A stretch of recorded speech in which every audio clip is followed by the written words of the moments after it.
Bebeu ainda. Bebeu pouco.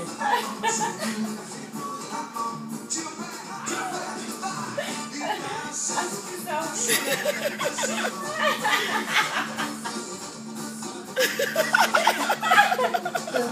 O menino tá dormindo na minha.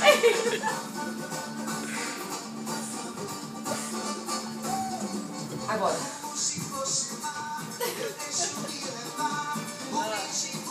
O som me meu hábito. Vai lá.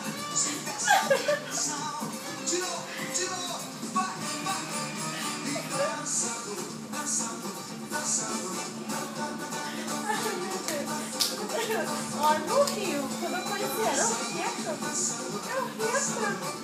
Marcela, criatura, eu sou da que fosse arrumada no Rio. Taipava tudo. Taipava a garota sem. Ela era a garota propaganda da Itaipava, lá no Rio. Ela fazia 100%. E aí tia. Aí ficou muito doidona, com certeza, passando mal. Eu tô passando mal. Eu, vai vomitar. Vomitou lá. Aí daqui a pouco ela se aqueceu. Vou tomar outra. E Itaipava vomitou muito na tia.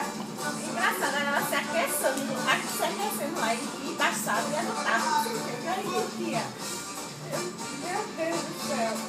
Juízo, né? Tá muito. A gente voltou pra Recife só falava dela.